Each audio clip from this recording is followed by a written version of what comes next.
Hola, estamos en Dato Mata Relato, el podcast de economía de caras y caretas. Hoy vamos a hacer un análisis sobre la coyuntura económica.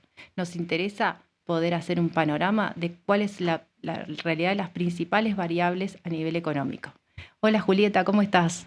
Hola María Noel, hola a toda nuestra audiencia, qué lindo estar otro lunes acá en Dato Mata Relato. Y bien como tú planteaste, el día de hoy vamos a estar haciendo un análisis de coyuntura económica. Que yo me pregunto, ¿para qué sirve un análisis de coyuntura? ¿Quiénes lo hacen? ¿Cuál es la utilidad de este análisis? Bueno, acá venimos con una propuesta corporativista de defender lo que hacemos en general los economistas. Un análisis de las principales variables a nivel económico. Entonces nos interesa saber qué pasa con el crecimiento, qué está pasando con las exportaciones, qué pasa a nivel de los principales mercados, el mercado de trabajo, qué pasa con los precios. Y hacemos una descripción a nivel global, a nivel de la economía mundial o de los principales lugares de relevancia a los efectos de nuestra economía, qué pasa en la región.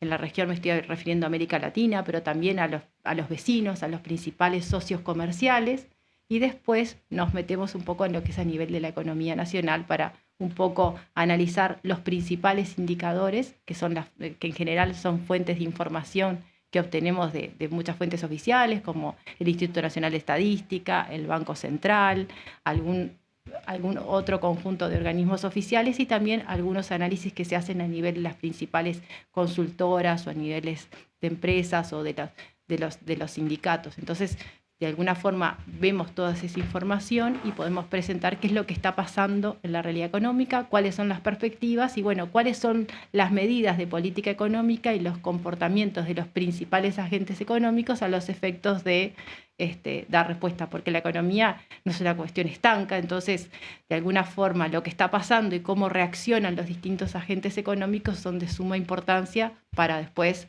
ver cómo terminan influyendo o teniendo efecto las acciones, por ejemplo, desde el gobierno, desde las políticas o de los propios agentes.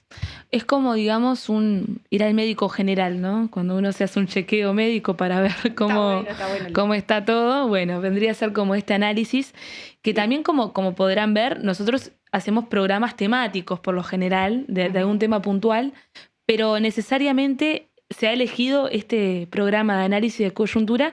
Supongo que porque estamos en un momento en el que es momento de pararse y analizar con una mirada global lo que está sucediendo para poder entender otros temas que son más específicos, ¿no? A ver, el ejemplo que vos ponés de eso, del chequeo general y del ir al médico general haciendo un chequeo general es un muy buen ejemplo y está muy bien visto porque en realidad... Le invoqué. Vamos a terminar dedicando a la economía. Porque es como estar en una puesta a punto, es como que hacemos un panorama y vemos cómo estamos en los principales indicadores. Si capaz que surge la alerta en algo que podemos estar mal y bueno, tenemos que ir un poquito más a fondo. Eso es lo que hacemos en general en cada programa. Nos planteamos un tema de interés, porque es relevante, porque es una alerta, porque es de preocupación o porque puede ser de interés analizarlo. Pero acá sí, estamos haciendo como un panorama general, vemos de todo un poquito y la idea justamente es eso, en forma periódica, cada tanto hay que hacer un análisis coyuntural. En general, muchas instituciones privadas lo sacan en forma mensual, trimestral. Bueno, va a depender desde cada cuánto precisemos esa información a los efectos de tomar decisiones, poder analizar, pero lo que sí nosotros, muchas de las informaciones estas que vamos a dar y que vamos a comentar ahora, bueno, según cómo se vayan dando los datos, en forma mensual o en forma trimestral, se conocen cómo va avanzando.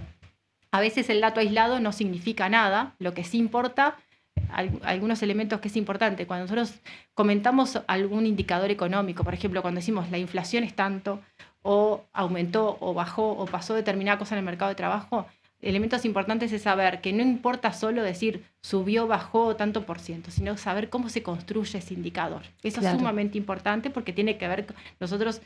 La economía es una ciencia social histórica y que toma determinados modelos de descripción económica a los efectos de poder explicar qué es lo que pasa con los principales efectos en un mercado o en un tema de relevancia. Entonces, saber cómo se construye el indicador significa ver lo que estamos diciendo, ¿no? Entonces, eso es sumamente importante. Hacerlo en forma periódica, ver cómo fue la evolución y cómo se interrelacionan con otras con otros mercados, otras variables de la economía, también es sumamente importante, porque saber qué pasa con los precios tiene mucho que ver con qué pasa con los salarios y tiene mucho que ver con qué pasa con el mercado de consumo. Por ejemplo, tiene que ver con la actividad de las empresas. Entonces, bueno, esos son un poco los desafíos de poder transmitir y contar y poder hacer un buen análisis y llegar a adecuadas conclusiones. Por eso nosotros nos referíamos mucho a que, cuidado, cuando nos dan una información, tenemos que conocer el indicador y el dato que está detrás. Y un aspecto que a mí me parece sumamente importante es que el Uruguay lo que sí tiene es un valor enorme de su construcción de estadísticas públicas y que esperemos que sea algo que se mantenga.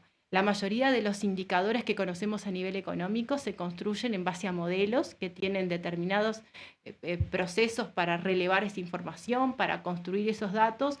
Muchos de esos modelos son internacionales y se avalan en organismos internacionales de forma tal de poder mantener la comparabilidad tanto en el tiempo como entre distintas realidades. Y bueno, muchas veces, un dato que es importante y que voy a comparar con lo que pasa en Argentina. En Argentina existen muchos datos de la inflación y hay datos oficiales y no oficiales y siempre está la discusión. En Uruguay podemos discrepar sobre cómo analizamos ese dato de inflación, pero en general, a nivel político, desde los gobiernos, desde la oposición, a nivel de los distintos analistas, a nivel de los distintos sectores empresariales, sindicales, no se discute el dato. Claro. Y eso es un valor enorme que Uruguay tiene en la construcción de sólidas estadísticas económicas.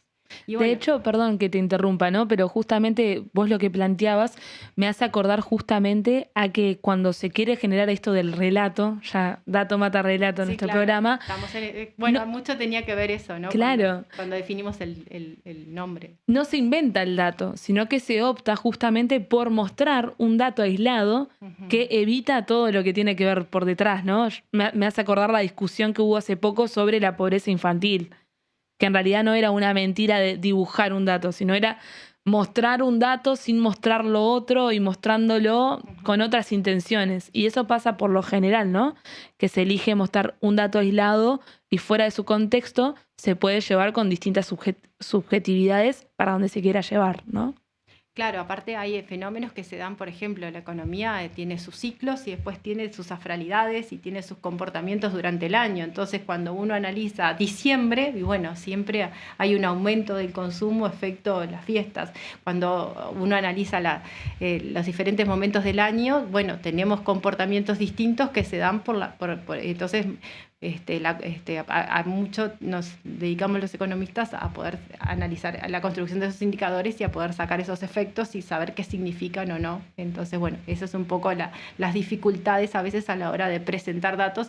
Y una cosa que decíamos en el primer podcast que presentamos este espacio, en el cual decíamos que a veces nos quedamos solo con el titular. Entonces, es difícil transmitir datos económicos y análisis a veces en las redes sociales, que estamos como muy acotados, o en el mundo actual donde la lectura es muy rápida. Sí. Entonces, bueno, si bien los gráficos ayudan mucho, la imagen ayuda mucho y cada vez más gente tiene más acceso, bueno, podemos estar comentando información que a veces está un poco tergiversada. Entonces, a veces se nos dificulta mucho poder generar un espacio para dar a pensar, para aportar información y que la gente pueda tomar decisiones con elementos suficientes. Entonces, bueno, un poco la idea de esto es decir, bueno, vamos hacia una economía más cercana, porque, a ver, otra pregunta que parece interesante en esto del análisis de coyuntura, ¿a quién le interesa saber qué está pasando con las principales variables hoy de la economía en estos primeros meses del año, ¿no?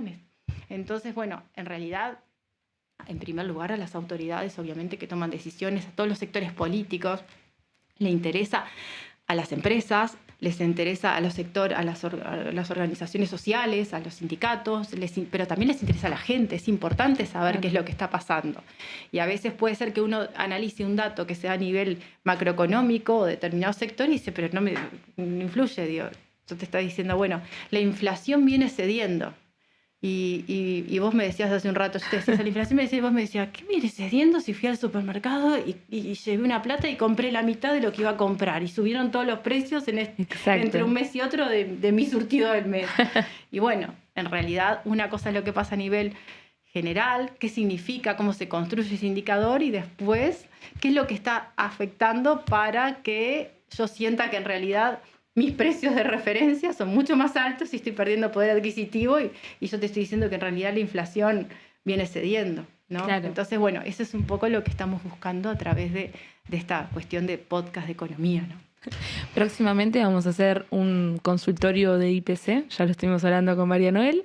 Cada cual nos va a plantear qué quiere comprar y María Noel les va a explicar personalmente cómo influye la inflación en sus compras. Pero María Noel, quiero empezar a entrarnos en esto de este análisis.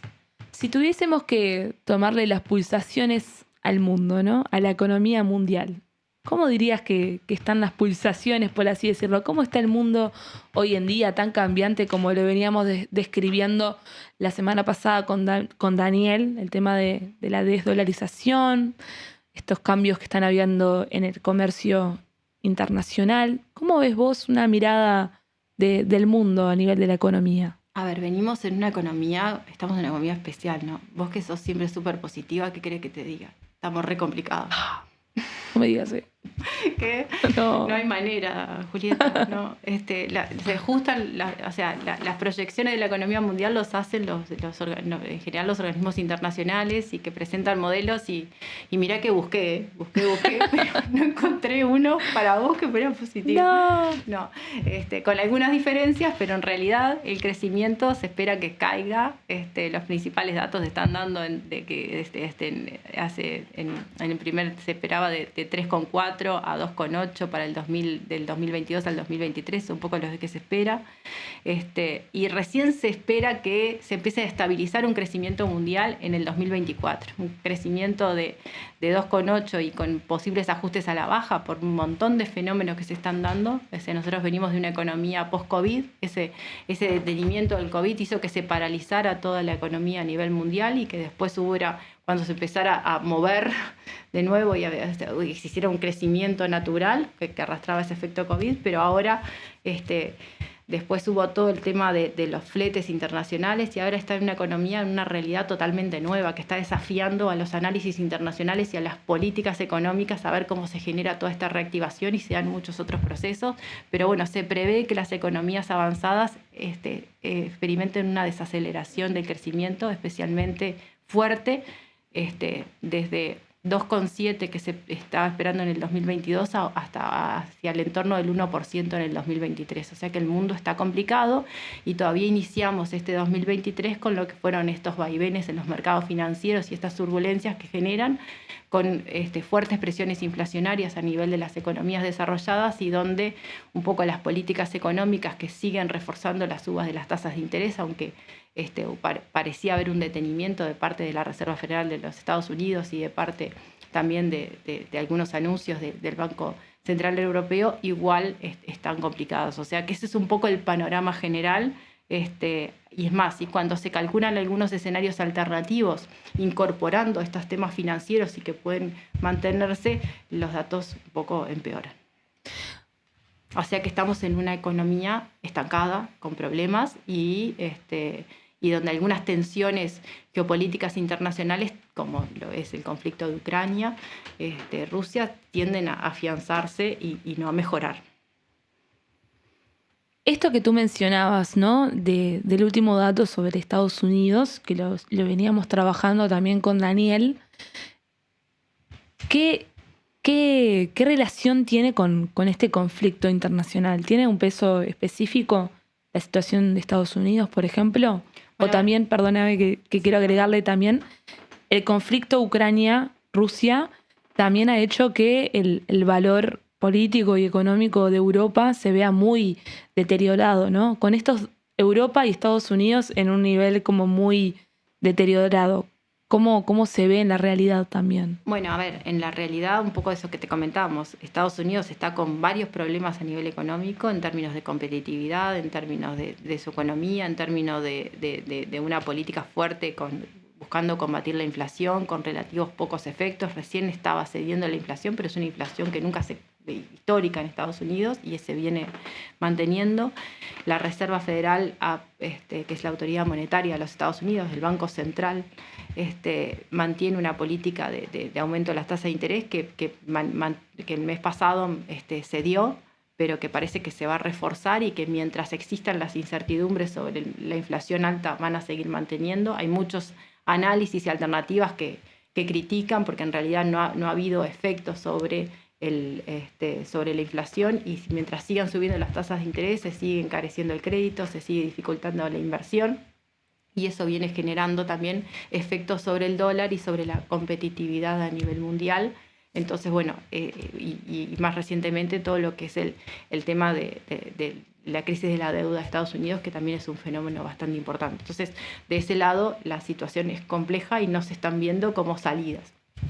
Por otra parte está el tema de Europa muy cercano al conflicto, pero también con mucha dependencia de energéticos y de algunos insumos, buscando alternativas, donde el otro día también mencionábamos el tema del peso que tienen las sanciones y los propios países que ponen las sanciones, el esfuerzo económico que tienen que mantener, y con un Banco Central Europeo que también viene con un fuerte combate a la inflación, con subas a las tasas de interés con algunas dificultades, y que también no están generando alternativas al crecimiento. Entonces, la zona euro también está con algunas complicaciones, y con algunas dificultades, y bueno, hasta que recientemente, el mes pasado, el propio Banco Central Europeo hasta generó, en los últimos 2 meses, un cambio en su análisis sobre el tema de la inflación, diciendo que ese espiral, el efecto precios y salarios que se da sobre la inflación no es lo que se está dando fundamentalmente, sino que lo que sí se ha verificado en los últimos tiempos es un aumento enorme de los márgenes empresariales, y hay un efecto más margen salarios que tiene que ver con las posibilidades de algunos sectores, en particular aquellos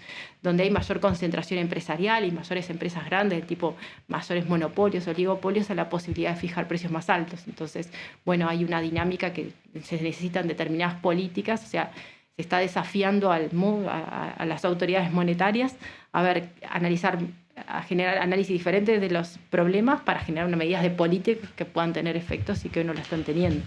Entonces, bueno, eso es un poco la realidad. La inflación debería continuar reduciéndose en el 2023 en la eurozona, gracias al descenso de los precios de las energías que se está dando, pero a medida que las presiones sobre los costos disminuyan y las medidas de política monetaria que está tomando puedan tener efecto o no, se estaba dando un poco esto del análisis que yo te decía.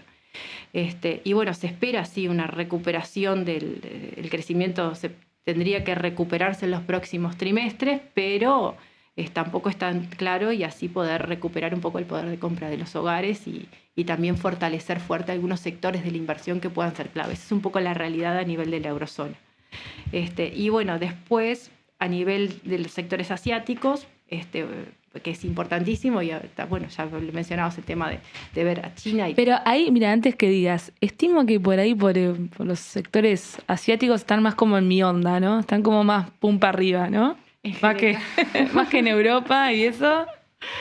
Sí.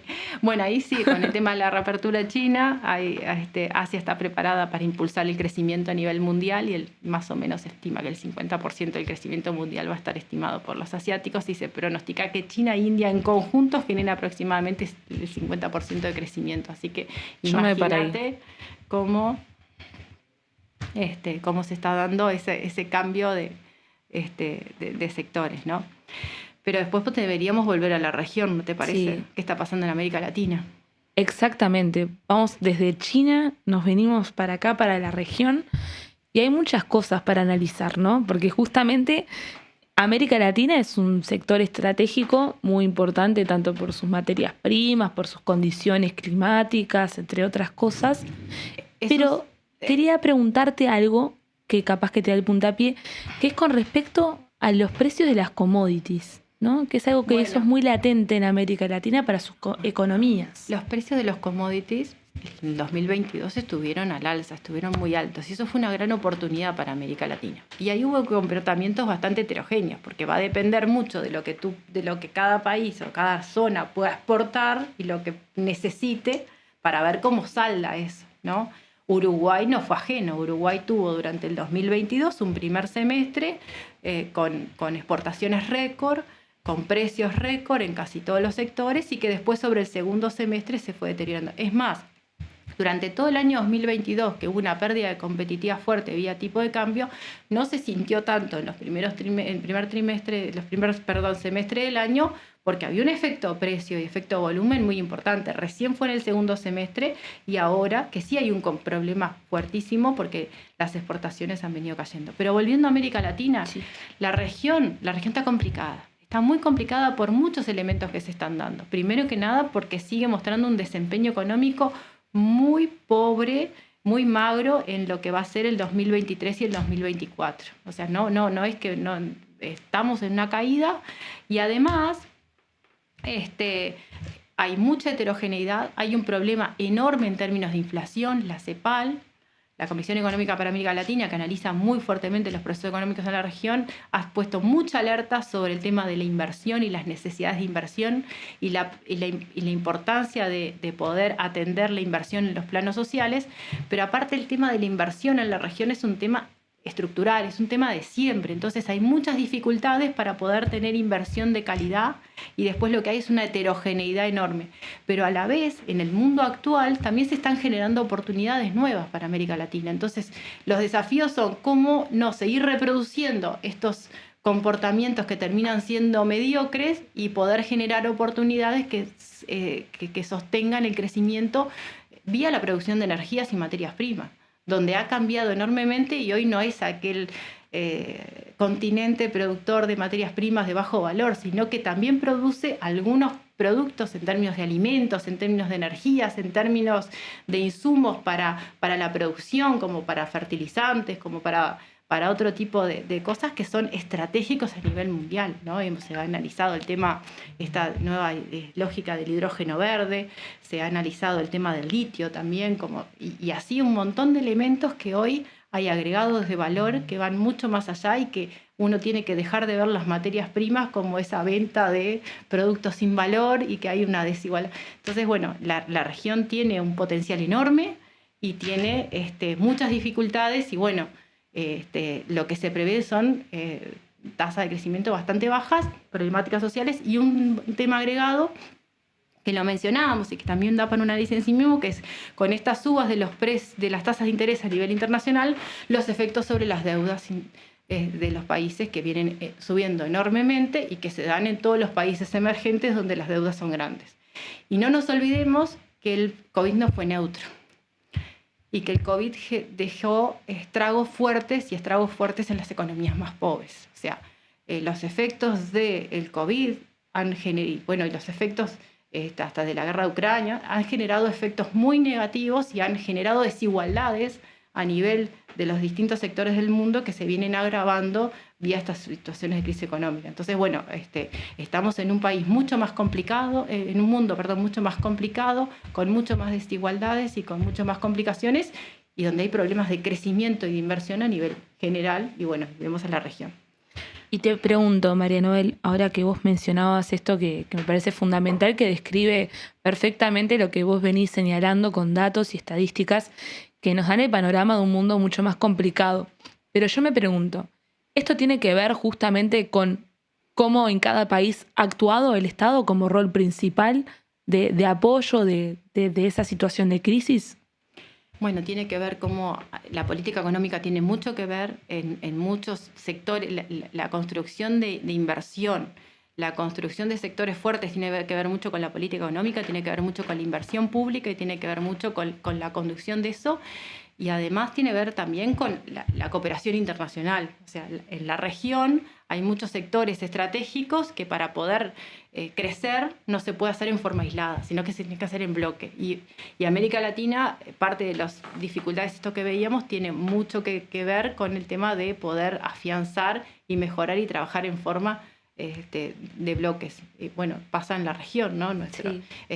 Cuando hablamos del comercio internacional, cuando hablamos de la producción, cuando hablamos de las energías, y Uruguay es un país chico, un país con un mercado muy chico, Uruguay, que vive abierto al mundo, donde los socios y los vecinos juegan mucho.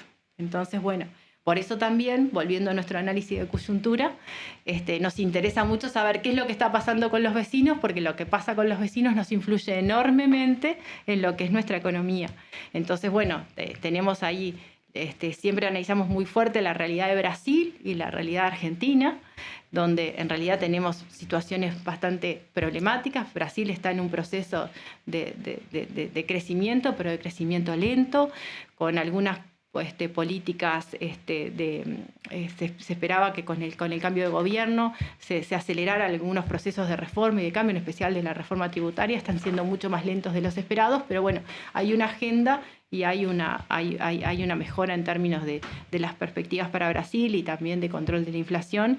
Argentina tiene sus complicaciones bueno, y a todo esto tenemos que sumarle que también la sequía no fue solo en Uruguay, sino que fue un efecto compartido y que viene afectando los sectores de producción. Y que parece ser que no va a ser algo puntual, sino que va a ser algo que nos vamos a estar acostumbrando debido al cambio climático y las faltas de políticas ambientales que hay en el mundo, ¿no? O sea, como que falta mucho ahí también. Argentina, bueno, tiene sus temas de crecimiento y en especial con un fuerte proceso de inflación. Bueno, el gobierno ha salido con un conjunto de medidas y se ha discutido mucho cuáles van a ser los efectos reales de ese conjunto de medidas. O sea, creo que estamos debiendo un análisis de Argentina en sí mismo. Sí. Pero bueno. Porque tiene muchas aristas, ¿no? Porque no solamente, o sea, todo lo que sabemos a nivel conocido, sino que también, por ejemplo, una cosa que lo digo públicamente, mirá, le agarro desprevenida a María Noel. Una cosa que yo he escuchado de Argentina que me parece muy interesante también para desarrollar ese concepto de la economía popular, de las economías que no son, digamos, las clásicas, sino que son como una manera más creativa de describir ciertas formas de darse relaciones económicas. Bueno, hay muchos procesos que Argentina es un gran país, un país con muchas riquezas, con muchos potenciales y bueno, hay que ver un poco qué es lo que pasa a nivel de cada sector, de cada mercado, de cada medida, pero y qué está pasando realmente en términos de la inflación y de los paquetes de medidas que se están dando y bueno, y sus temas de deuda y de los temas cambiarios, ¿no? Bueno, si quieren nos pueden comentar en YouTube, nos pueden dejar su comentario si quieren que hagamos un programa específico sobre la Argentina. Bueno, ¿qué te parece si vamos a Uruguay? Sí, me parece perfecto. Vamos a aterrizar en nuestro país. María Noel, llegando a nuestro paisito chiquito acá del mate y el asado con cuero. ¿Qué está pasando en nuestro país hoy? ¿Cuál es la coyuntura económica que estamos vivenciando actualmente? Lo primero es que Uruguay cada vez más ha sido un país que ya no es solamente del mate y el asado con cuero a nivel económico. Ha tenido una diversificación de sectores que es bien interesante. A nivel de la producción, a nivel de los servicios, a nivel de los mismo de las producciones tradicionales y tiene muchísimos desafíos para adelante, ¿no?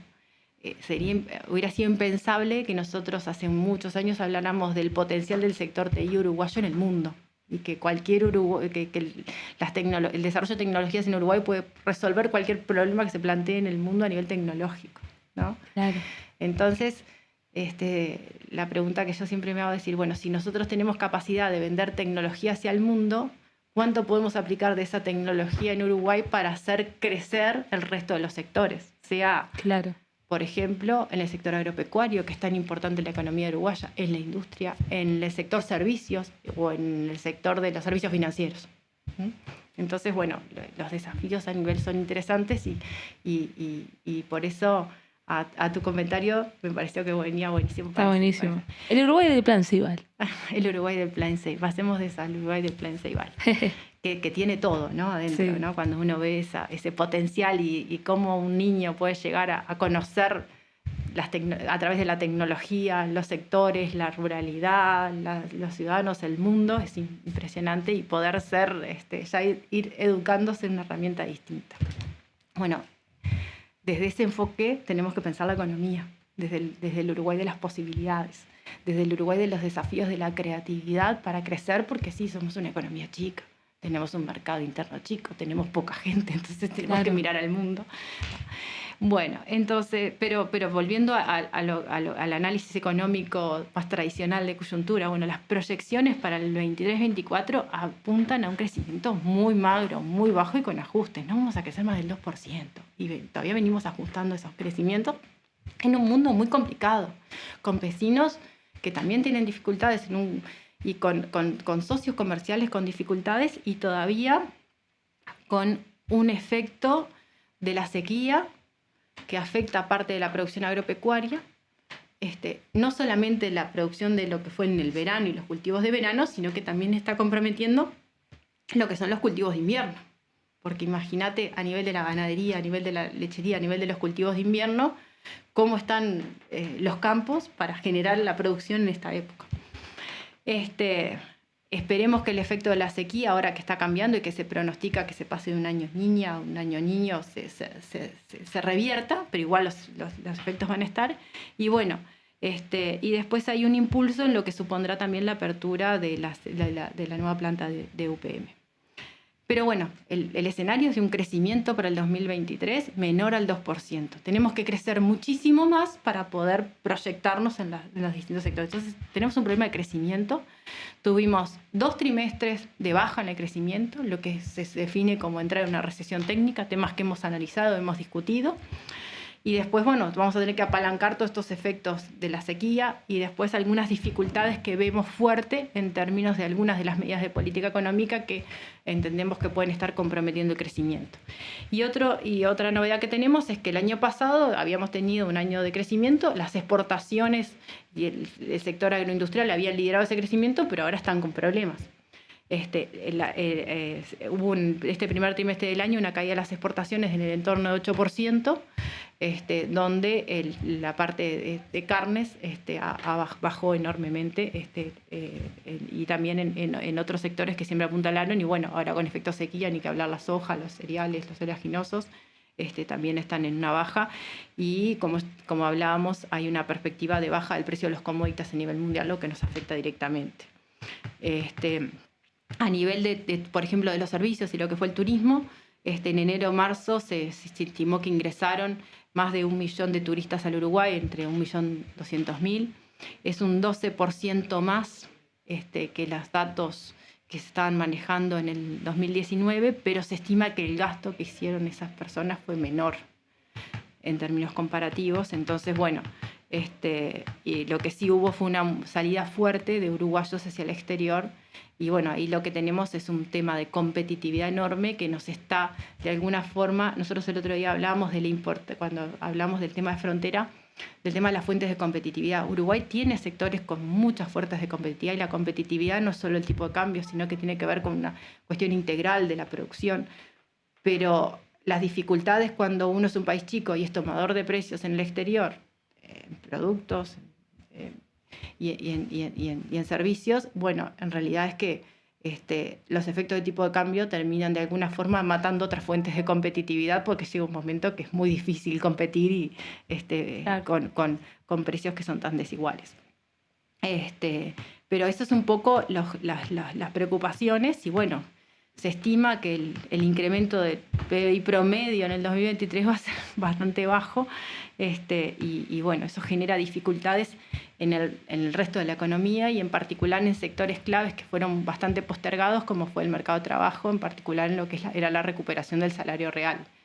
Y ahora estamos entrando en una etapa bien interesante del año, entonces ya estamos viendo un poco más, nos estamos adelantando, estamos viendo esta situación y yendo a la parte más de perspectivas, pero que tiene que ver con la nueva ronda de negociaciones salariales, y cómo de alguna forma se va, en este escenario de menor crecimiento, cómo se puede ver para mantener la recuperación del salario real, que tuvo en los últimos meses alguna recuperación, pero que estamos todavía por debajo de los niveles prepandemia, ¿no? Por debajo de los niveles 2019.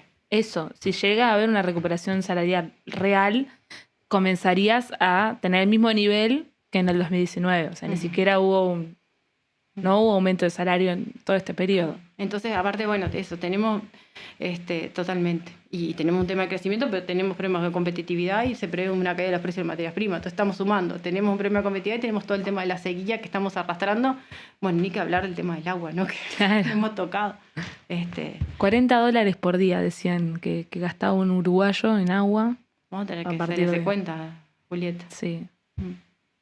No tenemos agua acá, ¿no? Bueno, así que bueno, ese es un poco el escenario. Y bueno, otro dato que teníamos que no es menor es el tema de que el IPC viene a la baja, pero si bien viene a la baja, el IPC es el índice de precios al consumo, que es el indicador que nos da cómo va evolucionando los precios en la economía, los precios de referencia. Entonces mide la evolución de los precios de una canasta de referencia, pero dentro de esa canasta hay algunos rubros que han aumentado, en particular los alimentos. Es cierto que las frutas y verduras vía el efecto sequía, pero también los alimentos en particular. Y eso termina pesando más en los hogares de menores ingresos, donde destinan mayor proporción de sus ingresos a la alimentación. Claro. Entonces, de alguna forma eso genera un efecto sobre los ingresos importantes. Y bueno, y después del otro tema que vemos importante a nivel de la coyuntura reciente, tiene que ver con el último dato de desempleo, donde se dio un aumento nuevamente del desempleo. En marzo fue de 8,6%. En abril fue de 8,8 y se está estimando, el otro día justo el economista Pablo de Rocha, que fue entrevistado en Caras y Caretas, mencionaba, del Instituto Cuesta Duarte, mencionaba 154.000 desempleados. Es un montón. Es un montón de gente, y después más los problemas de empleo a nivel de la informalidad, el de subempleo, que son bueno, desafíos importantísimos que se están planteando a nivel del mercado de trabajo, ¿no? Claro, y fíjate que hace poco estuvieron los jornales solidarios, por ejemplo, en la Intendencia de Canelones y Montevideo. Muchísima gente se anota y el sueldo son de 13.000 pesos, ¿no? O sea, eso es un indicador también de la necesidad de trabajo que hay en las distintas poblaciones. Bueno, pero que además, si bien puede cambiar el dato de empleo, hay que analizarlo en sí mismo por lo que son los jornales solidarios. Claro. Y lo que implica en términos de trabajo protegido. Y cómo se pueden reactivar estos jornales solidarios, y sí que son importantes, porque la gente necesita un ingreso y necesita trabajar, y es importantísimo, pero en realidad los empleos de trabajo protegido tienen sentido en la lógica que después se generan alternativas, tienen que ser puentes para poder ingresar al mercado de trabajo y generar condiciones para gente que tiene dificultades de empleo. Una característica que tiene el mercado de trabajo, dos características importantes del mercado de trabajo. No existe un mercado de trabajo, existen muchísimos mercados de trabajo, y que se van segmentando por zonas, por edades, por tipos de actividades. Entonces, no hay una política única y global para el mercado de trabajo. Existen diversidad de políticas que atienden al mercado de trabajo. El otro día lo marcamos eso cuando analizábamos fronteras, ¿te acordás? Sí.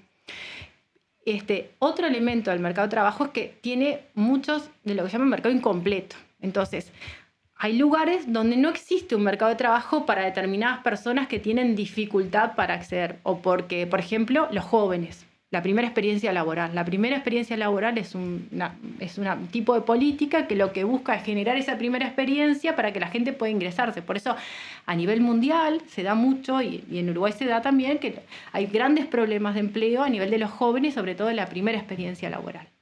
También se da como en otros sectores, por ejemplo, aquellas personas que tienen falta con determinados niveles de pobreza, o que viven en determinadas zonas, o que tienen determinado tipo de restricciones. Los programas de trabajo protegido tienen la lógica de apoyar esos procesos y generar condiciones. Entonces, lo que en algún momento fue Trabajo por Uruguay, Uruguay Trabajo, ahora claro, los jornales solidarios, que tienen características distintas. Yo estudio trabajo también. El Yo Estudio y Trabajo, o la primera experiencia laboral, que estaba enfocada vía el Instituto Nacional de la Juventud en algún momento.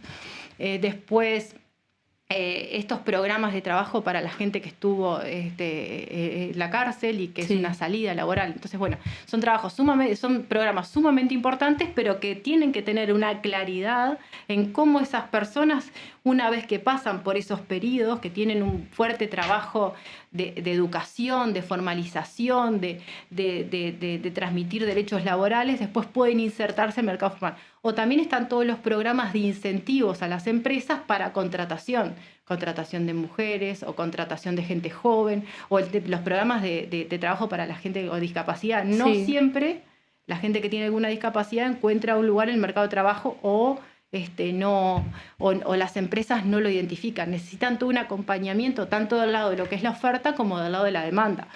O de las personas, otro tema que se ha estudiado, que tienen problemas de empleo porque solo disponen de un tiempo, porque tienen temas con los cuidados. Bueno, entonces, en realidad, nos preocupa analizar el tema del desempleo. El desempleo es un problema, pero también toda esta realidad que se está conviviendo, cómo atender las dinámicas de la oferta y las posibilidades de generar generación de empleo de calidad, ¿no? María Noel, ya nos estamos quedando sin tiempo, pero quería invitarte a Así podías compartir con nosotros algún comentario final, alguna conclusión que quieras compartirnos con respecto a este panorama. Bueno, la primera conclusión es que tenemos un 2023 muy complicado. No tenemos mucha claridad sobre algunos rumbos de la política económica, algunos los hemos analizado, pero sí empezamos ya en una etapa bien importante que va a ser vía la rendición de cuentas y vía las nuevas instancias de negociación salarial.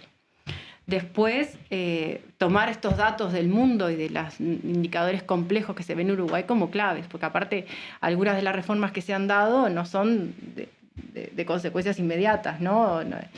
Más allá de que a nivel por ejemplo, se ha mejorado la calificación de la deuda, la reforma de la seguridad social ha servido para eso, pero bueno, se espera que recién la mejora se dé para el 2024. Y en ese año hay mucho en el camino, ¿no? Claro. Entonces tenemos ahí una cantidad de temas bien importantes a nivel de coyuntura para seguir analizando. Algunos temas de relevancia en el plano económico, bueno, el desafío del crecimiento, lo primero, las dificultades en el crecimiento y cómo saltar ese 2% y cómo transitar este tiempo de dificultades. Una lástima no haber aprovechado para haber mejorado los salarios reales cuando sí hubo una recuperación del crecimiento y haber tenido que postergar eso, que influye directamente en un tema que yo sé que a vos te interesa pila analizar, que es el tema de la desigualdad y que es uno de los primeros lugares para analizar el mercado de trabajo. El tema de la cantidad de reformas y anuncios de política planteadas con magro impacto o con ninguno. En particular, el tema a nivel de la apertura hacia el exterior, ¿no? Se anunciaron tratados y Uruguay tiene mucho para jugar en eso. El deterioro de las cuentas públicas que ya se está viendo.